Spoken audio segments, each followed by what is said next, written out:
Hello दोस्तों, बहुत बहुत स्वागत है आपका। देखिए, आज मैं आपको लाल किले में एक बहुत सुंदर चीज़ दिखाने वाला हूँ। सामने देखिए, आपको एक कब्र दिखेगी और ये कब्र एक अंग्रेज़ की है जिसका नाम था जॉन रसेल काल्विन।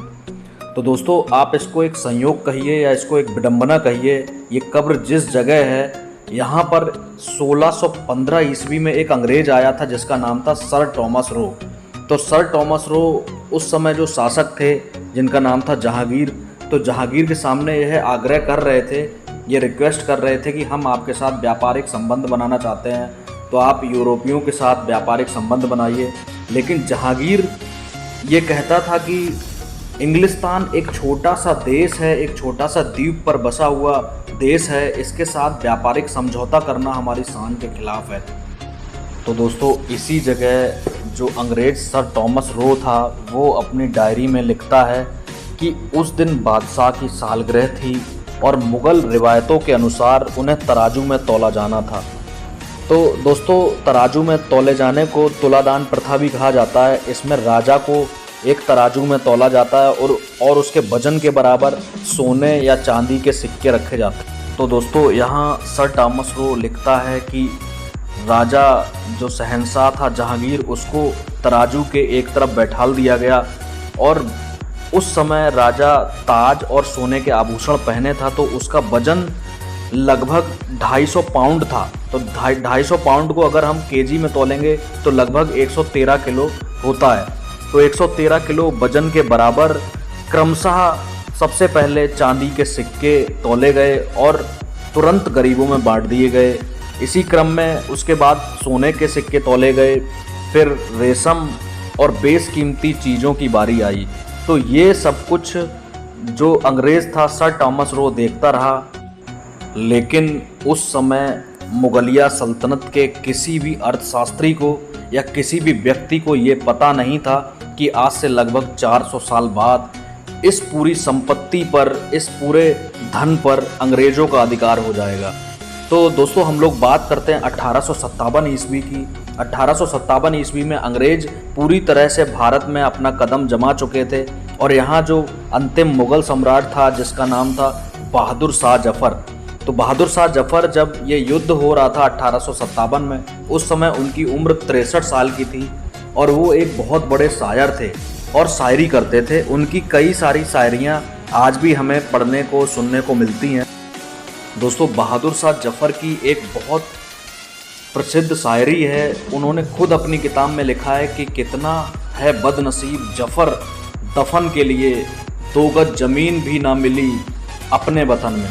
तो दोस्तों, सबसे बदनसीब शासक की अगर बात करें, जो मुग़ल पूरे इंडिया पर हुकूमत करते थे, उसका जो अंतिम सम्राट था जिसका नाम था बहादुर शाह जफ़र, उसको 2 गज ज़मीन अपने देश में नसीब नहीं हुई और वर्तमान में उसका जो मकबरा है वो रंगून में है, बर्मा में है। अंग्रेज़ों के द्वारा उसको बर्मा में भेज दिया गया था।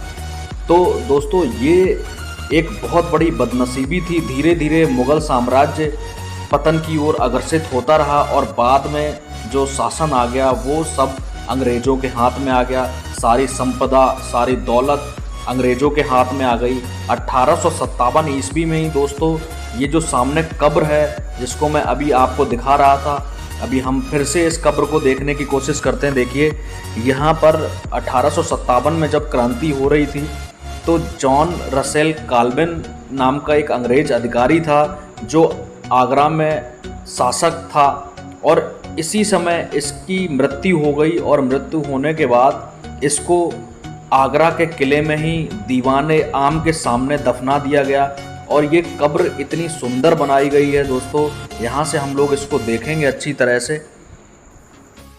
चलिए दोस्तों, अब हम इस कब्र के पास चलते हैं और इसको बहुत पास से देखने की कोशिश करते हैं। देखिए, सबसे पहले हमें ये बोर्ड दिखाई देता है और यहाँ पर पूरा साफ साफ लाल पत्थर पर लिखा है जॉन रसेल काल्विन की कब्र। अब देखिए, हम लोग इसके पास चलते हैं, इसको और क्लोजली देखने की कोशिश करते हैं। दोस्तों देखिए, ये सामने जो पत्थर दिख रहा है, इस तरह के पत्थर का प्रयोग पूरे लाल किले में आपको कहीं नहीं दिखेगा क्योंकि ये काला पत्थर है। दोस्तों देखिए, कहाँ से बाहर से मंगवाया गया है और इस कब्र को कितना सजाया गया है, आप इसको देख सकते हैं। देखिए इसका जो प्लेटफॉर्म है उसके बाद इसके डिज़ाइन को देखिए थे।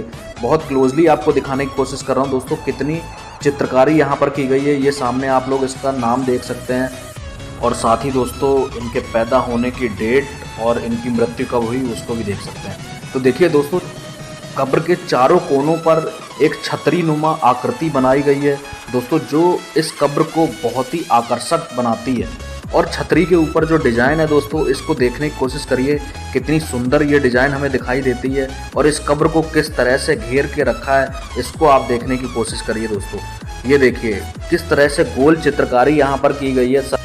तो दोस्तों ये हमें अंग्रेज़ों के जो उस समय निर्माण होते थे उसकी याद दिलाती है।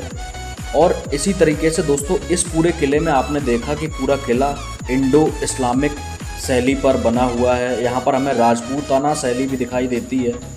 तो दोस्तों ये कब्र जो है वो अंग्रेज़ों के द्वारा बनवाई गई एक विशिष्ट कब्र है, बहुत सुंदर कब्र है, इसको आप लोग देख सकते हैं।